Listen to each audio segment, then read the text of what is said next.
ഇപ്പൊ റീസെന്റ് ആയിട്ട് വിദ്യാബാലന്റെ ഒരു വീഡിയോ വൈറലായിട്ടുണ്ടായിരുന്നു ഇൻഫ്ലമേഷനെ കുറിച്ച് പറയുന്നത്. അപ്പൊ അതിനുശേഷമാണ് ആളുകൾ ഡയറ്റ് എടുക്കുന്നതിനേക്കാൾ മുന്നേ ബോഡിയിലെ ഇൻഫ്ലമേഷനൊക്കെ കറക്റ്റ് ചെയ്യണം, അല്ലെങ്കിൽ ആന്റി ഇൻഫ്ലമേറ്ററി ഫുഡ് കഴിക്കണം എന്നുള്ള ഒരു എഡ്യൂക്കേഷൻ അല്ലെങ്കിൽ അവയർനെസ് ഒക്കെ വന്നത്. ഇൻഫ്ലമേഷനെ കുറിച്ച് എന്താ പറയാനുള്ളത്? നമ്മളുടെ ശരീരത്തിന്റെ സെക്കൻഡ് ബ്രെയിൻ ആണ് ഗട്ട്. നമ്മളുടെ ശരീരത്തിന്റെ സെക്കൻഡ് ബ്രെയിൻ ആണ് ഗട്ട് എന്ന് പറയുമ്പോൾ നമ്മളുടെ ലൈഫ് സ്റ്റൈലിന്റെ ക്വാളിറ്റി തീരുമാനിക്കുന്നത് ഗട്ടാണ്. ഇപ്പോ വയറിന് ദഹന സംബന്ധമായ പ്രശ്നമുണ്ട്. ദഹന സംബന്ധമായ പ്രശ്നം ഉണ്ടെങ്കിൽ എന്തൊക്കെ പ്രശ്നങ്ങൾ ഉണ്ടാവുമെന്നാണ് സൂര്യ വിചാരിക്കുന്നത്? എന്തൊക്കെയായിരിക്കും ദഹന സംബന്ധമായ പ്രശ്നങ്ങൾ കാരണം ഉണ്ടാവാൻ സാധ്യതയുള്ള രോഗങ്ങൾ എന്തൊക്കെയാണ്? നമ്മൾ ഇടയ്ക്കിടയ്ക്ക് ബാത്റൂമിൽ പോകും. പിന്നെ താരനൊക്കെ ഗട്ട് ഹെൽത്തുമായിട്ട് റിലേറ്റ് ചെയ്താന്ന് കേട്ടിട്ടുണ്ട്, വേറെ അറിയില്ല. നമ്മൾ നോർമലി ദഹന സംബന്ധമായ പ്രശ്നം ഉണ്ട് എന്ന് പറയുമ്പോൾ നമ്മളുടെ മനസ്സിലേക്ക് വരുന്നത് അസിഡിറ്റി വരും, ഗ്യാസ്ട്രൈറ്റിസ് വരും, പിന്നെ ഈ പറഞ്ഞാല് മോഷൻ, ചിലർക്ക് മലബന്ധം വരും, അല്ലെങ്കിൽ ഡയറിയ വരും. ഇത് ഗട്ടിന്റെ ഒരു സൈഡ് മാത്രമാണ്. മനസ്സിലായില്ലേ? നിങ്ങൾക്കിപ്പോ പറഞ്ഞ പോലെ താരനുണ്ടോ? റിലേറ്റഡ് ടു ഗട്ടാണ്. നിങ്ങൾക്ക് മൈഗ്രെയിൻ ഉണ്ടോ? റിലേറ്റഡ് ടു ഗട്ടാണ്. നിങ്ങൾക്ക് ഫാറ്റി ലിവർ ഉണ്ടോ? ഗട്ടുമായിട്ട് റിലേറ്റഡ് ആണ്.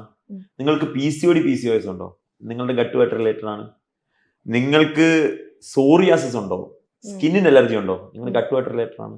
അങ്ങനെ നമ്മുടെ ശരീരത്തിലെ 90% കാര്യങ്ങളും ഗട്ടുമായിട്ട് റിലേറ്റഡ് ആണ്. അതിലൊന്നാണ് ഇൻഫ്ലമേഷൻ.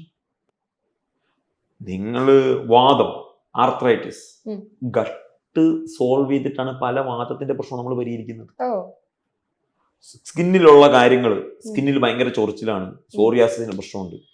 നമ്മൾ അവരുടെ വയറ് ക്ലീൻ ചെയ്യുമ്പോഴാണ് ചൊറിച്ചിൽ നിൽക്കുന്നത്.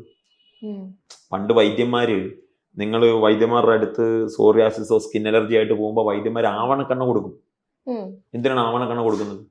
ആവണക്കെണ്ണ കൊടുക്കുമ്പം വയറ് ക്ലീൻ ആയി പോകും. ആ ആവണക്കെണ്ണ കൊടുത്തു കഴിയുമ്പം അവന്റെ ചൊറിച്ചിൽ നിൽക്കും. That's what new science is telling you. അതിന്റെ റിസർച്ച്ഡ് പേപ്പേഴ്സുമായിട്ട് പുതിയ സയൻസ് വരുന്നു. അപ്പൊ ഗട്ട് എന്നുള്ളത് ഇൻഫ്ലമേഷൻ മാത്രമല്ല, ഗട്ട് എന്നുള്ളത് സെക്കൻഡ് ബ്രെയിൻ ഓഫ് ദ ബോഡിയാണ്. നിങ്ങളുടെ ക്വാളിറ്റി ഓഫ് ലൈഫ് തീരുമാനിക്കുന്നത് ഗട്ടാണ്. നിങ്ങളുടെ ഗട്ട് ക്ലിയർ അല്ലേ, നിങ്ങളുടെ ലൈഫിൽ ഒരിക്കലും ഒരു ക്വാളിറ്റി ഉണ്ടാവില്ല. നിങ്ങളുടെ ഉറക്കം ഡിസ്റ്റർബ്ഡ് ആണ്, നിങ്ങൾക്ക് മുഖക്കുരു വരുന്നുണ്ട്, നിങ്ങളുടെ സ്കിൻ അലർജിക്കാണ്, നിങ്ങൾക്ക് തലവേദന വരുന്നുണ്ട്, മുഴുവൻ കാര്യങ്ങളും ഗട്ടിൽ റിലേറ്റഡ് ആണ്. അപ്പം ഭക്ഷണം, ദഹനം എന്നുള്ളത് it is defining your quality of life. അത് എല്ലാ സ്ഥലത്തും എല്ലാ ഡിപ്പാർട്ട്മെന്റിലും പ്രധാനപ്പെട്ടതാണ്. ഇൻഫ്ലമേഷന്റെ ഏറ്റവും പ്രധാനപ്പെട്ട ഘടകമാണ് ഗട്ട് എന്നുള്ളത്.